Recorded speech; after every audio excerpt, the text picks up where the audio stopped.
I've got one that Josh has and a Wallace. I think it's okay. I think I would maybe, I don't know. It's really hard to tell in here. I need to hear it in the hall. It might be perfect in the hall. That's another thing, by the way.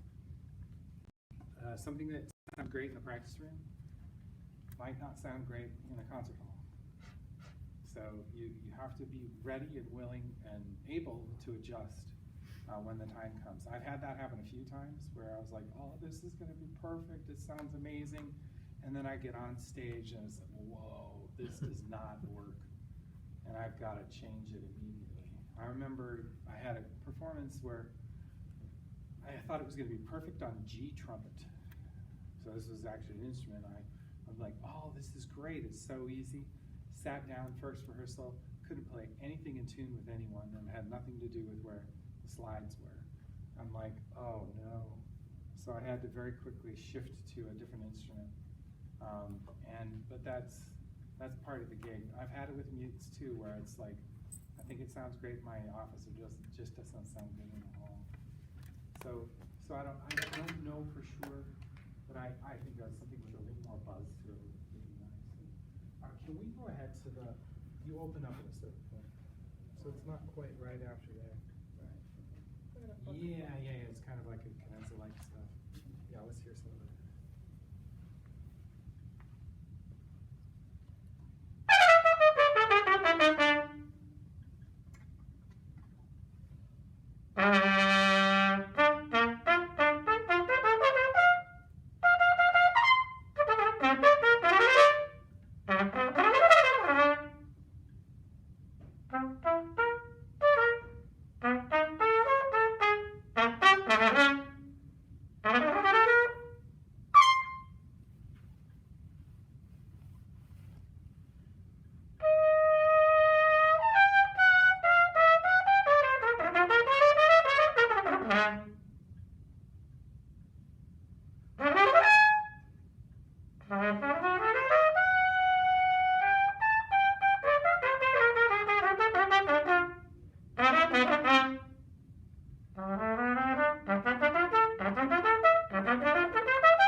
That sounds really good.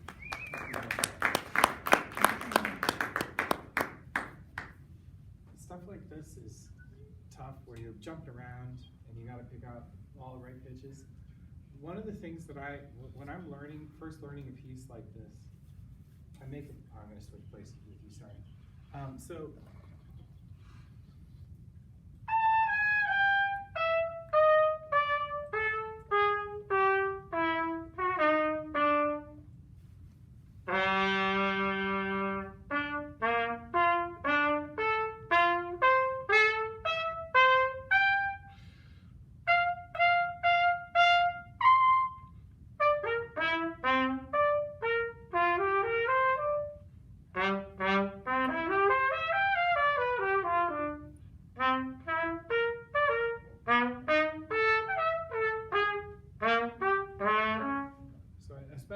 time when I'm first learning excuse me, something like this, playing it crazy slow, then gradually speed it up. Then, once I've learned it, which you've learned, go back to crazy slow again, and make sure you really know it. Because I think sometimes you're not quite hearing the pitches, and this is hard.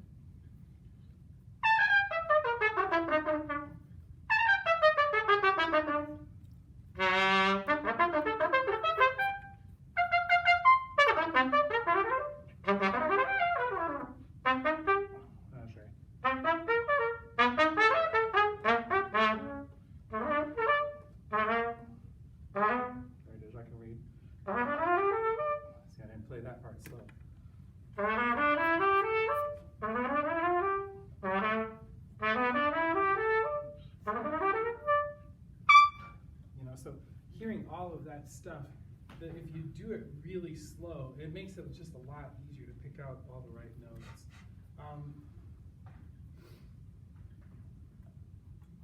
Yeah, I would just spend some time. Like, when does your class normally go to? Until 7. till 7. So I think that's what I would just do. Just like go back and do it some slow again. Yeah, really sounds great. But yeah, let's give it a hand. Give it a hand.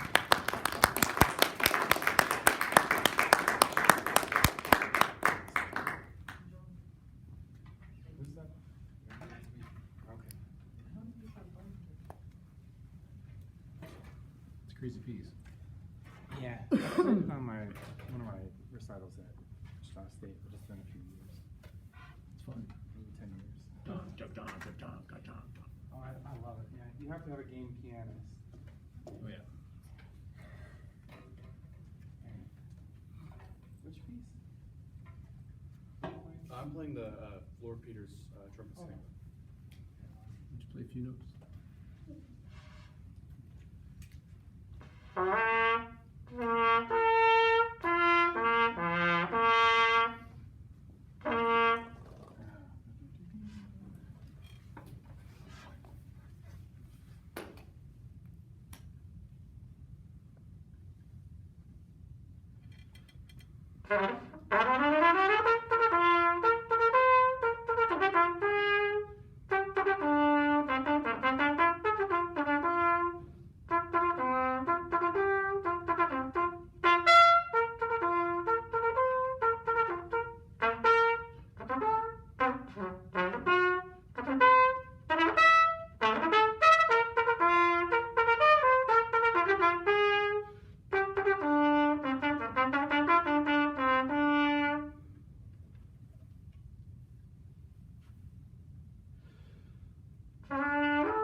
I was waiting to hear this because I wanted to see what you did, because most people really struggle with that.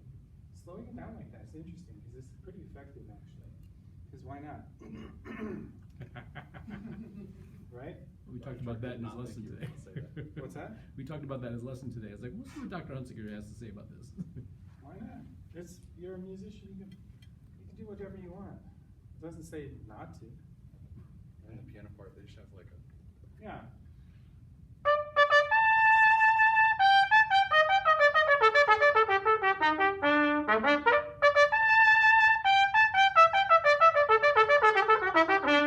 Why not? I like that. It's a really interesting way to go about it.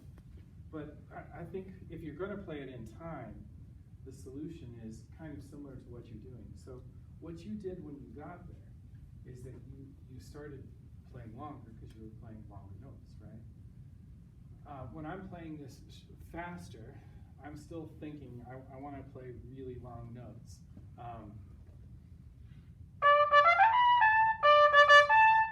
Rather than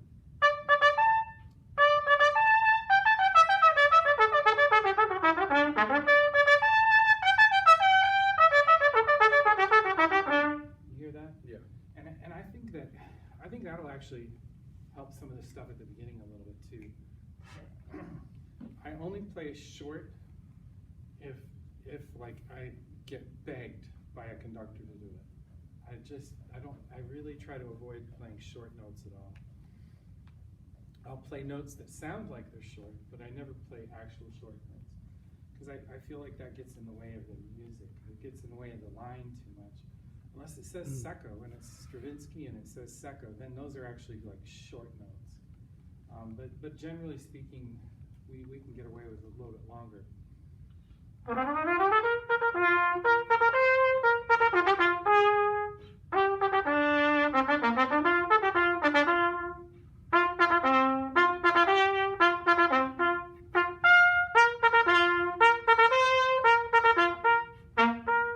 I hadn't told you what I was doing, would you know that I was playing long notes? Right? Do you hear what I'm doing now? Yeah. Now that I've opened it up and let you see what's going on inside my head, you're like, oh wow, he's playing really, really long notes all the time. He's just shaping them differently. Listen to Håkan Hardenberger. Never plays anything short. It's fascinating, fascinating. And I think I had heard him once in a Masterclass talk about this, because I've sort of picked that out of his playing. I was like, he never really plays short notes. There's a great, it's a simple piece, but it's the Hanson Sonata, if you guys know that.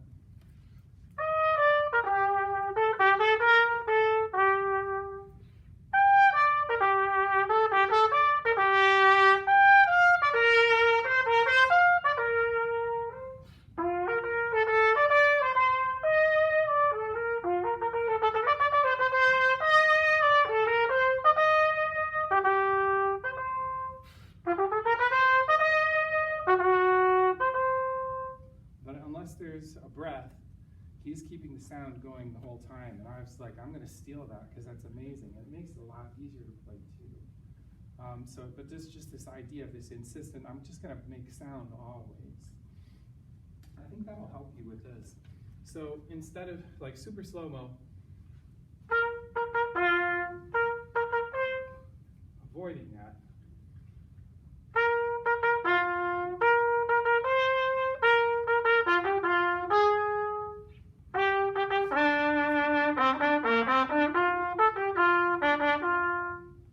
making it not sound weird because I'm just playing faster.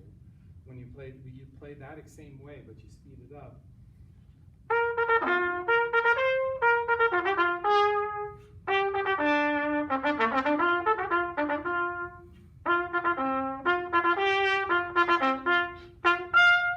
So I'm just never stopping the sound. It's kind of the idea. Let me hear you do that, and try to do that if you can, because I think that'll help you. That's the way they do it. Yeah.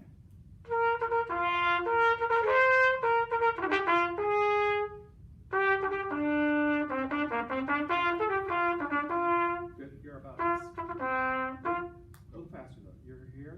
I want you. No. So a little quicker.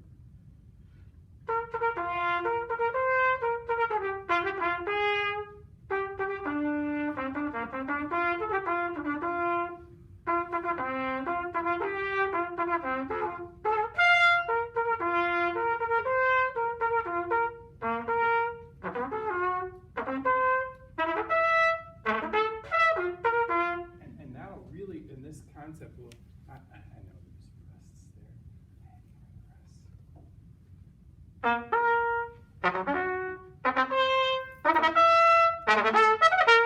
No, you blow through it, even blow through that a little bit more. It makes it easier. I'm sort of, I kind of play them, I kind of don't. Okay. You know, and that's like in the back of my mind, I'm like, I might slow it down a whole lot and see how that works. In this case, I'm like, yeah, I might play the rest, so I might not. Here, give that a try again, just from that one spot. And really connect all the way through it.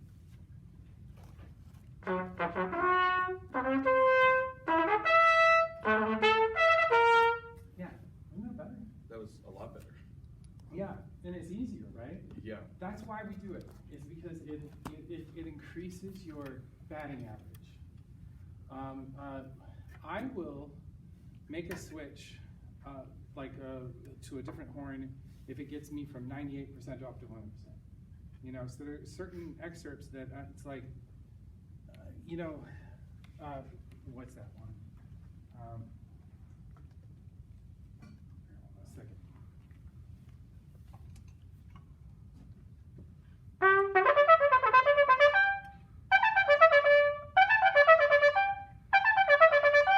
It's from Ravel Piano Concerto. That's pretty good, right? I'm about 95, 98% on that with this horn. On a D trumpet, I can hit it every time. So when I perform that piece, I switch to a D trumpet because it gives me a 2% or 3% advantage. Because it's all just first valve.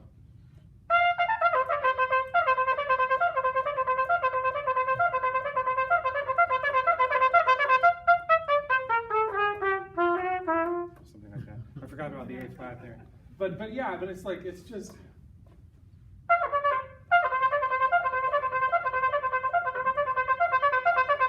Right? And so why wouldn't I just do that when I can? Now the rest of the piece, I can't play it on D, it messes with my brain. But that ending of the first movement of that I switch. Anyway, so in this case, just by lengthening that out a little bit, you're going to increase your batting average maybe by 100 points, by a lot. And you might be able to do it the other way, but this way it's just so much easier. And that's why I recommend doing that. That was kind of the main thing that I heard. But yeah, really good. Keep it up.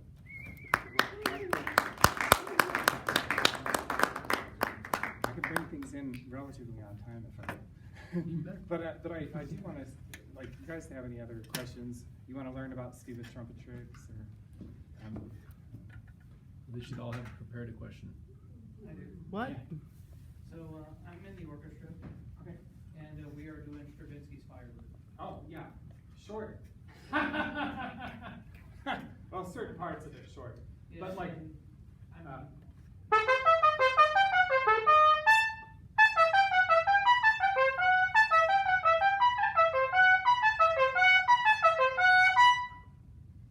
this is what my NRO audition was like, by the way.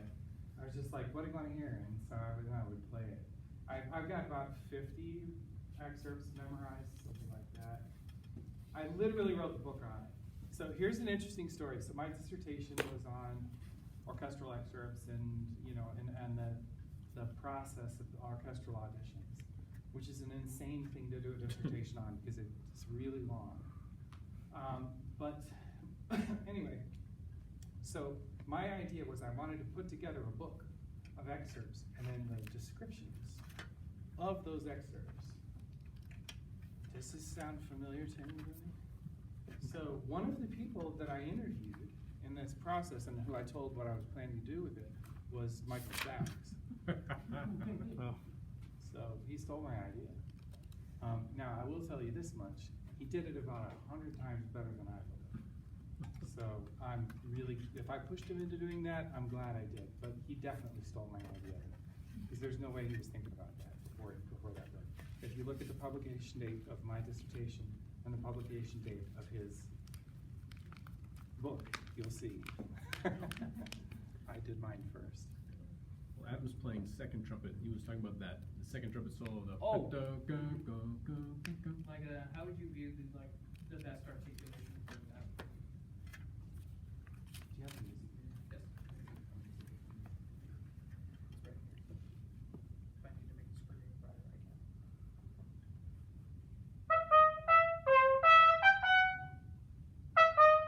Is it in C? Yeah.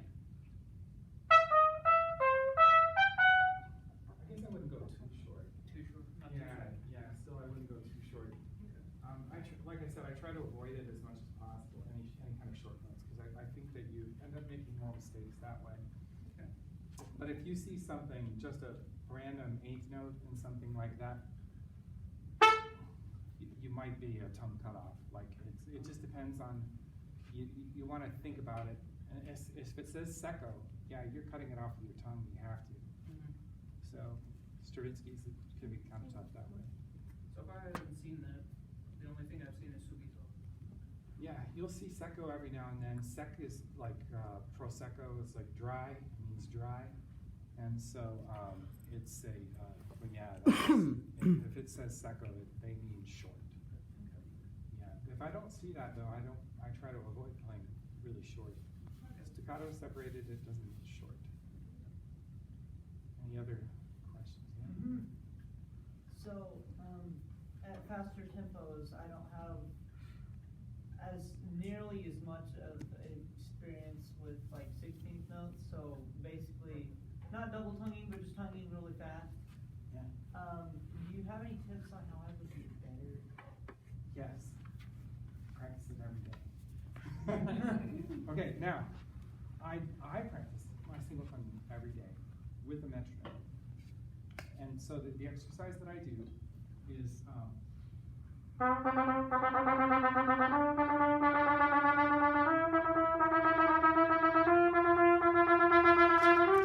with the metronome, and then you time yourself and you write it down, and then the next day you try to go faster. It takes a long time to develop your single tonguing. When I first started working on this, I was around 112. Now I'm around 132. To get from 112 to 132 took pretty much a whole year. It's the same thing for developing range.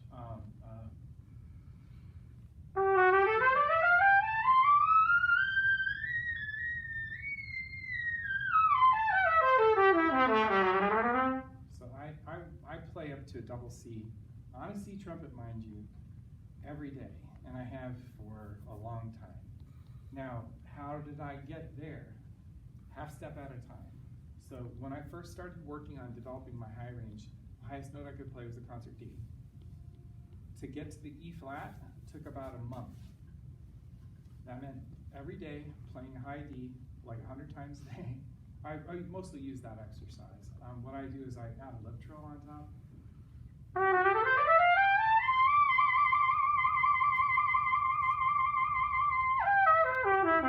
So I do that, and then try to get the next note out, get the E flat. Then like 3 weeks in, the E flat will squeak out, and then I lose it for a couple days, and then it comes back, and then I have it, and it's kind of there, and then I solidify it over in a couple more weeks, and then I've got it pretty good, and I try to go for the E. And it takes a long time. There's certain things that just take a long time on the trumpet.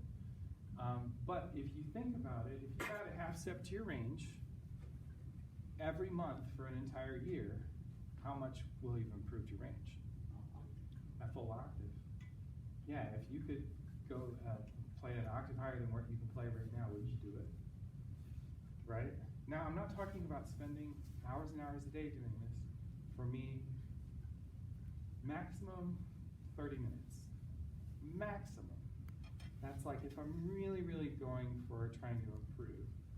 I spend 15 minutes minimum every day. So 15 minutes to 30 minutes is one of my daily things that I do. But the single tonguing is also one of the daily things. I have like 9 things that I try to do every day. Long tones and slurs, the Chickwitz flow studies, so that's range building, scales, single tonguing, multiple tonguing, double and triple tonguing, fingering exercises, all that stuff, Clark studies, so fingering exercises. What else am I missing? I do a lyric study and a flow study every day as well, so to work on those concepts. Then once I've done all that, then I work on whatever I need to actually work on. So it's, you know, when I was your age, I was practicing 5 hours a day, minimum. More like between 5 and 8 hours a day.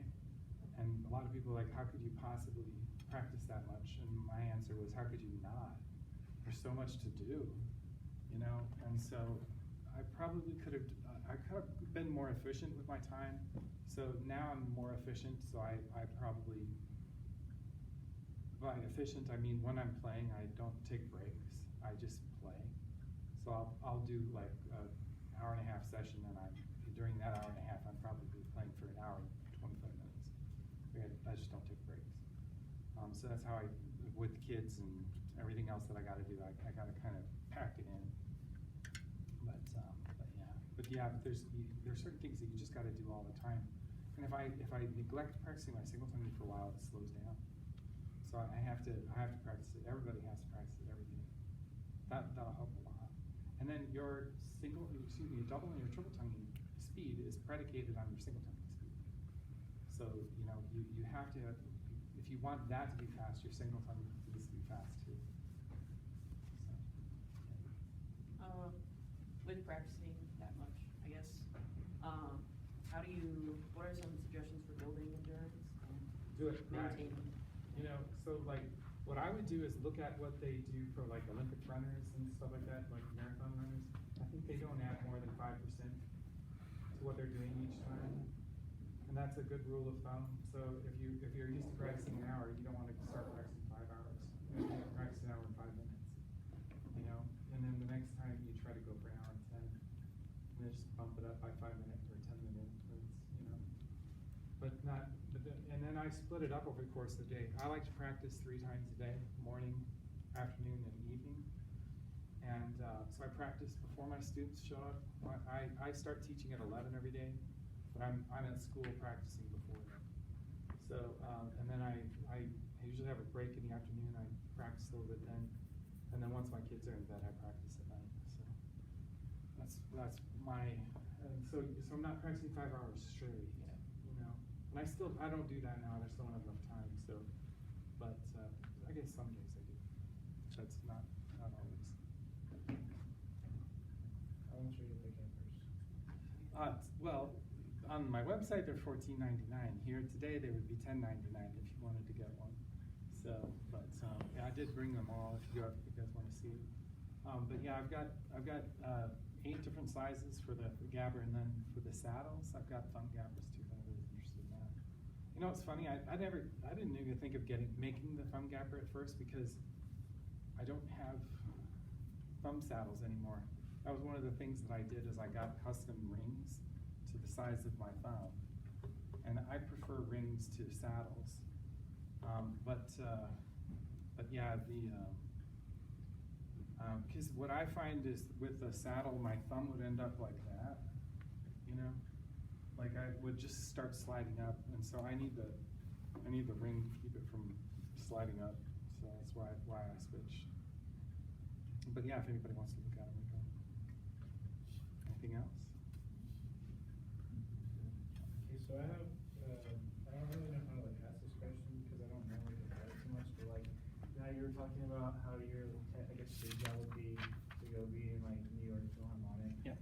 Like, so my I guess dream job would be like to go play in like symphonies that like record scores for music or music scores for movies. I mean, how would like how realistic is that, or like how would you pursue that? I suppose.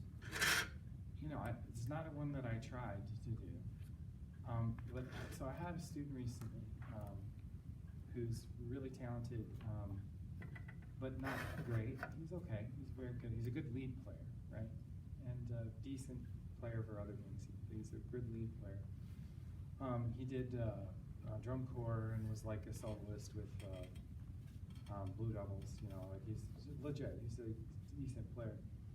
And he was talking about wanting to go. He wanted to play Broadway. I was like, this guy's never going to get hooked in with Broadway. In the back of my mind is what I'm thinking. I was like, well, if you want to do that, you got to get in touch with the guys that are there. He's like, oh, okay. And so he just started randomly like calling different people. He found some guys that are working on Broadway, hooked up with them in New York. Now he's subbing on Broadway. And I would have never in a million years have expected him to land one of these gigs, but they like him there. He's doing great. So yeah, you know, you just kind of got to work your contacts and find out. Gordon Goodwin was just here, right? There's your start. You know, find out and say, hey, I just want to play for somebody who's doing this kind of stuff, and then meet them, and they'll tell you. They'll tell you flat out, you're not ready, kid, or this is what you need to do, or hey, you sound really good. You know, I got this thing coming up, it's kind of far out of town, but you know, maybe you'd be interested. And then you say, yes, absolutely, I would be happy to do that. you know, but getting, again, it's just working the connections that you have, start with your teacher, and then go from there. You know, it's you know, you do have to be really good, but there's a lot of people who are really good there's a guy who's a doctorate from somewhere, from KU, I think, in Wichita, and he's met with me once, and I've heard that he's complained about the fact that he's not getting any work. And it's like, dude, you gotta keep knocking on the door if you want to get let in, you know? I was vacuuming, man. I didn't know there was anybody at the door, right? I was like, I have a life. And so you gotta keep knocking until somebody answers, you know, and that's a part of it. Persistence is a big part of it. So. Dr. Hunsicker, so thank you so much for being here. I think some people are interested in getting fitted for a gapper or two. And before I forget, we have to get a studio picture. Oh, okay, cool. With you. I'll hold on to this. I think they're really So you guys form up a studio block with Dr. Hunsicker. I'll find a willing photographer.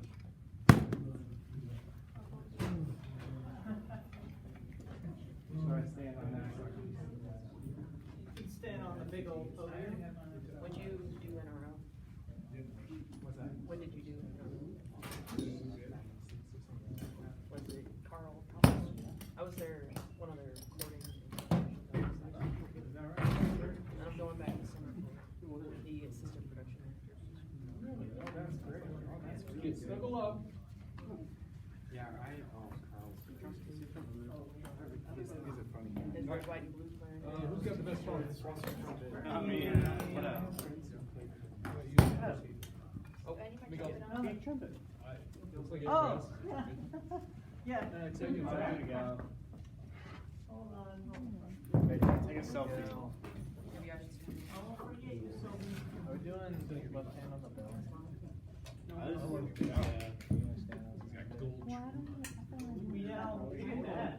we have civil. We don't ask. All right, we're not all gonna fit in one line. I Come can on, fit short in people in the there. front. Short people in the front.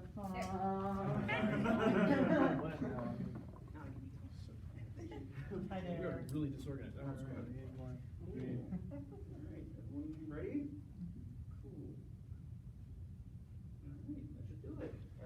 Oh, Thanks for getting all right. Everyone put the highest name on the I lived there for 4 years. So it would have been 2004 to 2008. I was in the proximity area. Oh yeah, we're at. I had a brother that attended Arizona State, so he was a good man for the fall of '06. Oh, okay, cool. Relatively, I'm from. Oh, all right. I played down at Tucson. I was, I played kind of second fiddle in the opera while I was there. So I did a lot of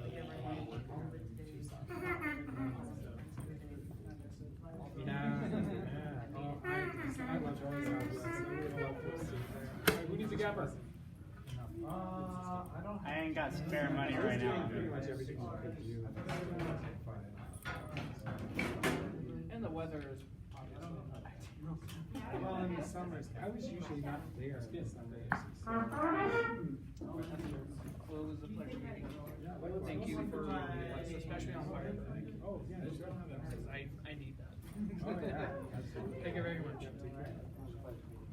likewise. Yeah, I don't know, I'm not well.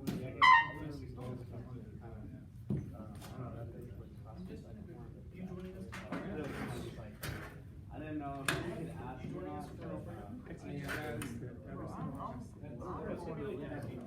I think it's from 7:30 to 8, just because me and Bernie are about to go get the group, if you need some guys. You can't do that, you can't play it, right? Sleep. Yeah. It really starts to develop. I don't want to get a message at Oh. So, if I do, I'm gonna be like. see Trumpet? Yeah.